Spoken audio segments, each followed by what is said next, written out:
Hello everyone, welcome back to the channel and welcome back to Endzone 2. There has been, since this episode has come out, there's been a major update, which means we've got a load of new buildings and some new mechanics. So we're just going to pause it before we dive into things here. We have a couple of tasks that I want to do in this episode. The first one is going to involve going down to Rusty Rolf and picking up a task from him. So we're going to send both of our buggies down there, and then we're going to have a quick look at some of the changes. So the first thing you'll notice is our buggy now has a health bar, as does our Pathfinder. Now, these can be impacted by the level of radiation. As you can see here, we've got a new analytics view, soil radioactivity, that shows us the radiation levels of the soil in our areas. And it also shows the radioactivity levels of our houses and stuff as well, which is good to know because some of these new changes are quite substantial. The other thing I want to do is repair the bridge. So you can see over here we need wood, we need scrap, and we need an engineer. Now, in terms of getting an engineer, if we have a quick look at stuff here, let's go to our school. When I find it, it's over here somewhere in this part here. So looking at our school, we can set educational subjects. Now, I've already set this up. So if we have a look at our generalist here, you can see that's just dropped to 98%. It was at 100 because at the start of this episode, I only had people assigned as generalists. Now, you can select up to 3 subjects, one of them being an engineer, society, ecology, botanist, economy, and industry. Now, I've chosen the society and engineer perks for this particular moment, mainly because I need a trained engineer. So settlers, educators, engineers help buildings that produce construction materials to operate more effectively. We have 0% of our population educated at the moment, but we'll get a 50% efficiency bonus to all of the buildings that benefit from this education. So if we just take that off a second, you can see there's not really any drops at the moment, actually. I might need to, let's just toggle this off a second. If we toggle it off, what will happen is once the autosave is done, you will see that we lose production on some buildings. So our scrapyards there is 10% without it and 60% with it. If we go down to the bottom here where our tailor's workshop is, if we take that off, it doesn't get affected by it. But the clay pit, the brickworks, all of that sort of stuff, building materials based stuff is affected by it. The tailor's workshop, if we take off society, you see that drops down as well. So there's lots of effects that we can apply here once we have these people educated. But our capacity is 25 in our school, and we currently only have 14 children, so we're not making the best use of it, which is why I've started researching the hut. With the hut, we can upgrade some of our settlements housing to actual proper huts. That'll boost the population whilst maintaining a fairly small size. The other thing we could do is we could put in some more tents, but we don't have the space in this little residential area. I do have 2 there, so it might make sense for us to just add another 2 in on this side as well, and that should just boost the population a little bit more. In the meantime, we currently don't have any master builders, so we may need to change some of our professions. So if we drop a couple of water carriers there, we've taken everybody out of water carriers. That's not what I wanted to do. It's just a couple. Take it down to 8. They'll go into the master builders, and we have 1 spare. But you can see our water levels are dropping a little bit. So let's just boost that back up. We'll boost it up to 12 so that when the houses are built, the master builders will go back to gathering water for us, so it's just a temporary shortfall. Right, let's head over here. Let's see what Rusty Rolf has for us. We'll have our Pathfinder enter the trading post, and he will give us a task to do. So he wants us to grab some scrap piles for us, so we'll do that. And yeah, good. Right, so Rusty Rolf will leave the trading post now, and then we'll go and load up a scrap pile. Now, the scrap pile is apparently down here, so we'll head on to that area there with the Pathfinder and hopefully be able to just load up the scrap and take it back to him. Once that's all done, we'll be in a very nice position to start boosting our reputation with Rolf himself. So the hut has now been unlocked, and I want to go to our research because we now have some new buildings. We have the paved path, which benefits production buildings and depots from being connected with the town centre by a paved path. It's basically going to improve the efficiency of those buildings. We then have the decontaminator, which removes radiation from the environment, so I think that's probably going to be something that we need to go for.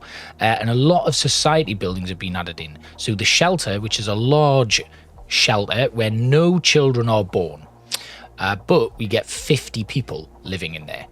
We also have the market, which we already had, the coffee shop, which supplies homes in the area with cannabis. So this is a brand new mechanic. We can grow cannabis.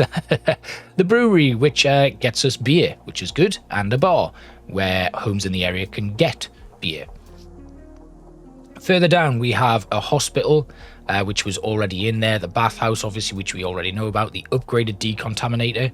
We've then got a connector, which is about the power grid and stuff. These are all extra stuff that we've already had in place. Then biogas, the town road, which is even better production, I guess. And then everything else has kind of already been here.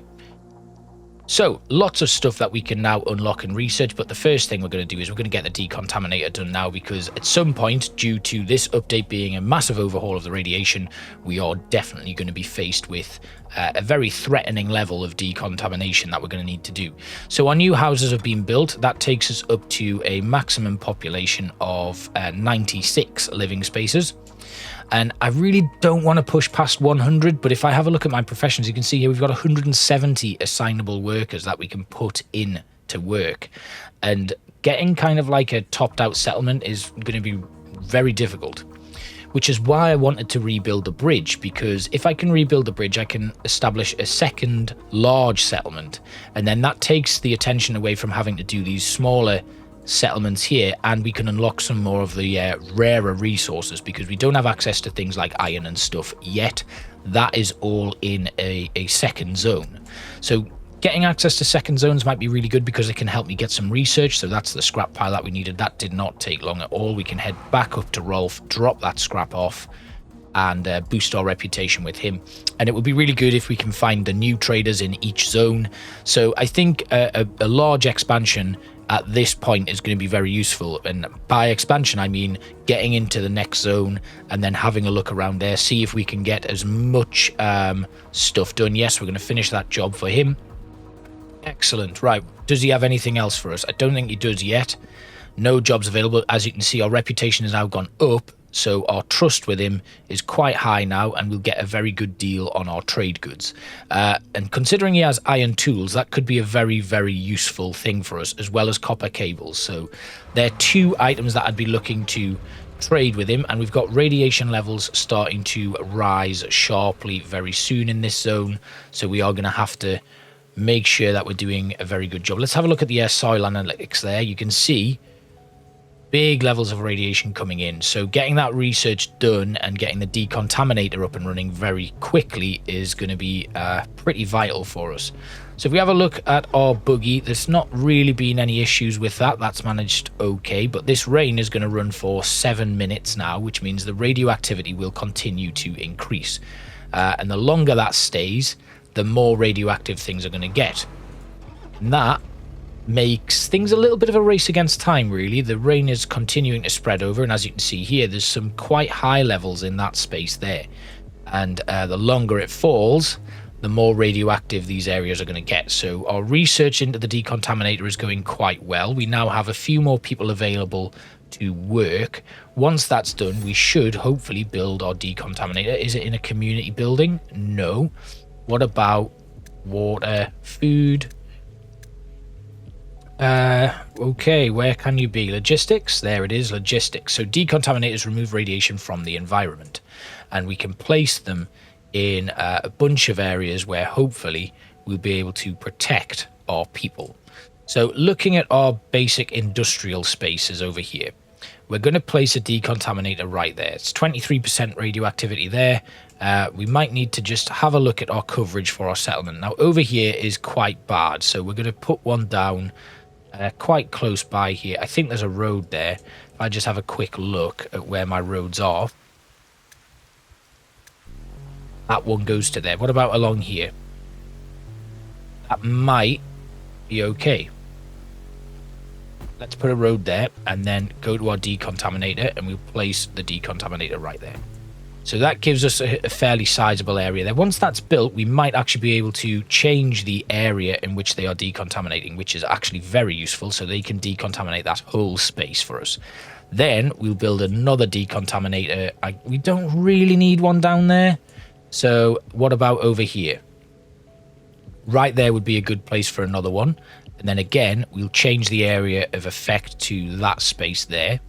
So they will continue to flush out any radiation in that space. And then another one, I guess, could go right here on an angle like that. And then if we take a quick look at where we can fit here, we can go just over there. And then another one just at the edge here, which should give us access. So basically we are decontaminating all of the localized areas within our settlement. Obviously, if we want to expand, we're going to need to put in some more decontaminators to make sure that this doesn't get any worse. So let's go back to our radioactivity view. And you can see here that we're getting some fairly high levels there. But if we get these put in place early doors, we can bring in some decontaminators and they can get to work with sorting that out. So we've got a pharmaceutical lab there. The decontaminator, does it actually need anything? That is the thing. Do we need to supply this with decontamination kits, or will they use water to flush it out?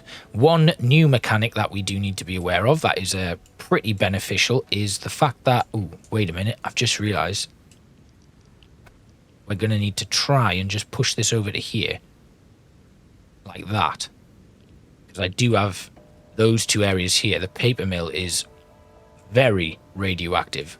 This is not good. We are getting battered by this rain.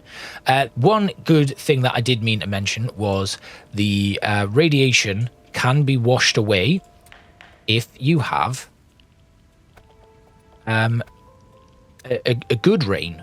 So it's possible to have a good level of rain. So these guys need carbon masks and rubber gloves. We don't actually have rubber gloves. We do have carbon masks. So this, all right. Things might be about to get tough here. But we now have one decontaminator in each area.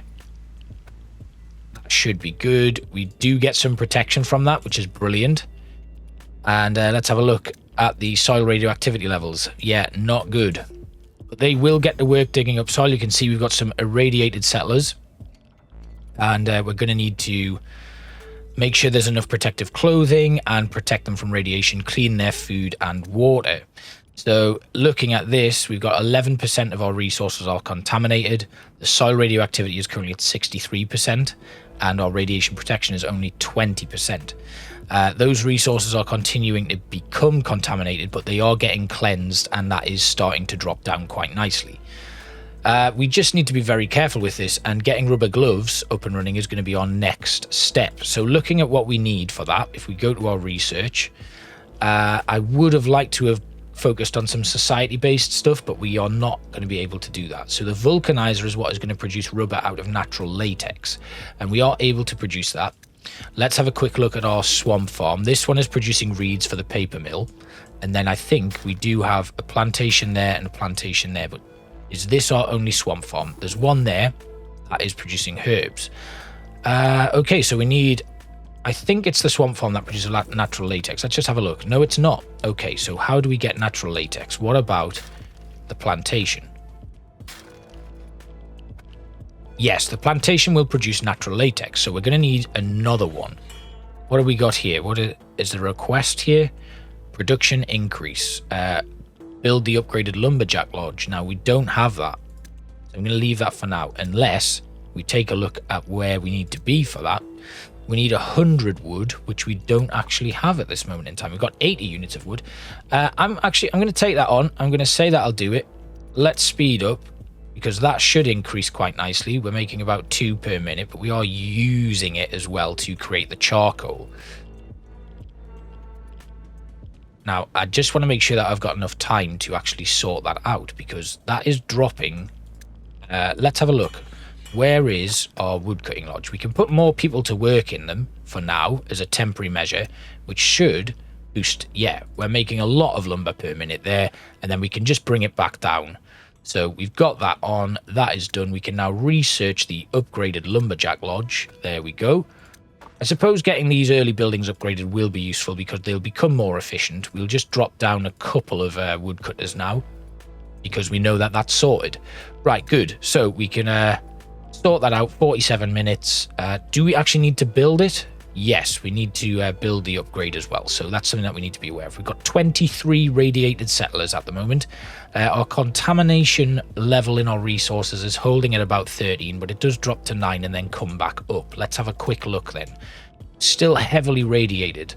So if I then put out another decontaminator, just put a few more, like a couple more people working in there each time, they might be able to just continue pressing on with that, because that's not good. If we continue to have this problem, things are not going to end well for us. The water is what's currently contaminated. That's what we're looking at right now. It seems like it's, yeah, every time we put water in, it's becoming decontaminated. So it's this area here that we really need to focus on decontaminating. So that's something that we're going to need to be very, very aware of. What have we got here? Another sturdy homes. Isn't it about time that we build proper huts? So we build 5 huts, and that'll be really useful for us. So we'll upgrade 1, 2, 3, 4, and our last one, 5. There we go. And then we can actually upgrade the lumberjack as well. There we go. Get that upgraded. Now, with this, our population is obviously going to increase once we've got these huts in place. And a bathhouse as well they would like. So I'm just going to have a quick look at the research for the bathhouse. They need 100 wood again, which is not going to take us long to get by the looks of things. That is slowly ticking up. Let's put another lumberjack in. And if we just have a look at our current, yeah, so it's not long until a child turns into an adult.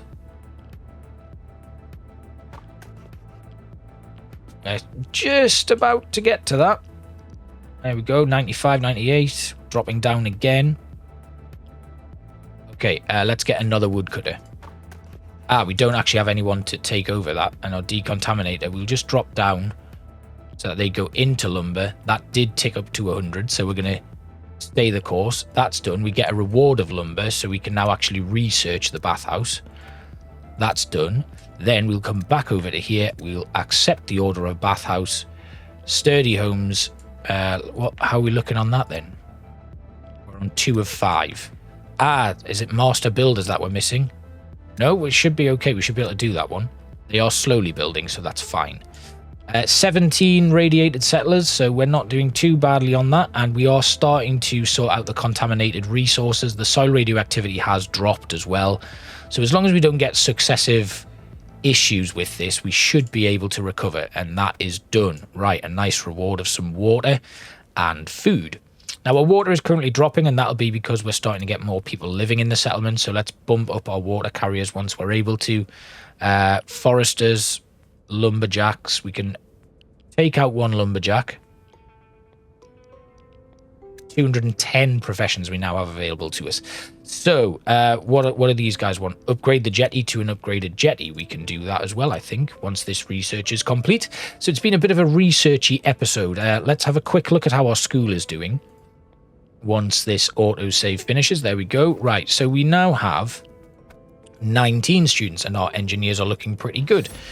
We've got the bathhouse now, and we can now build that in our community buildings. Where is it? It's along here.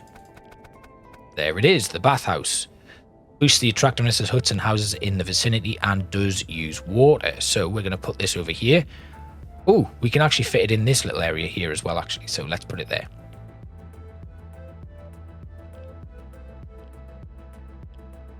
Little bathhouse right on the edge there. And that is going to cover quite a few people. Keep them nice and clean and healthy. Water supply, we can do that. So let's upgrade our jetty. Get that researched. Then we will accept that task as well. So we just try and boost the morale of our population as quickly as possible. And you can see here the contamination levels are coming down nicely. So that should be solved very quickly. 35% soil radioactivity. Let's have a look at the overview again. You can see it's starting to recover quite nicely. And if we do get a good patch of rain, we should see that go away. obviously the weather patterns and stuff and the way that they change, we might get more radioactive rain, so it might end up being a bit of a nasty experience for us. So let's take our Pathfinder here. We're going to drop some wood in, and we're going to drop some scrap in. When I find the scrap, there it is. And then we're going to take our Pathfinder over to the bridge, which is not too far away, which is really good for trade routes and stuff, actually. So if we do end up setting something like that up, we should be very good. And now they're asking us to upgrade our decontaminator to an upgraded decontaminator, which we can't actually do, I don't think. Where is it? What do we need? We need 150 wood. Okay, so we can do it. So once that task is done, and we've got the upgraded jetty unlocked, we might as well do that task as well. So wasn't necessarily what I'd planned for this episode. I would have liked to have gotten the bridge back up and running early doors, but here we go. We can at least pick apart a few things and then start doing some repair bits, I would imagine. How do we know that we have an engineer with us? So that's what I want to know. What is it going to take? We can put the wood in, we can put the scrap in, and now we just need an engineer to finish it all off. So if we now go back to our Pathfinder and then head back to the settlement, is there a way for me to bring an engineer with us? How do we know? Let's have a quick look. If I want to exchange goods with a settlement and I put an adult in there, that's 15 adults. How do I know that one of them is an engineer? Drop all of this stuff off. I mean, I guess we could just take 15 adults with us and see if any of them are useful. That might work. They don't have any water, actually. Let's put some water in there for them. There we go. And then we'll head down. They need food as well, don't they? No, just water. All right. Down we go again. Where hopefully one of these lot will be an engineer. Let's head on over, see if we can do this. Surely one of them will be an engineer. We've been schooling them for quite some time. Do we have an engineer in this group, or is there a way for me to find out? Right, okay, it has to start from a vehicle containing a specialist with an education and engineer to fulfill the expedition. We don't have that, so how do we get it? Is this going to be one of those things where I might need to say goodbye to this series and start up again because we can't see the specialists or the level that they're at? That could be problematic for us. Right, we'll drop these people back off, and then we'll just slow things down a second. So if I go to my professions, and if I have a look at my adults, is there a way to find out who is an engineer? What about, that's production, that's building damage, that's electricity, confidence. Yeah, I don't get anything here. Right then, let's go to our school, and then let's have a look at our engineers. Is there a way for me to see who my engineers are?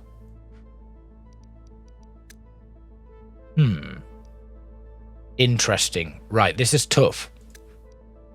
So, on my available workers, we have this. And we have the construction menu.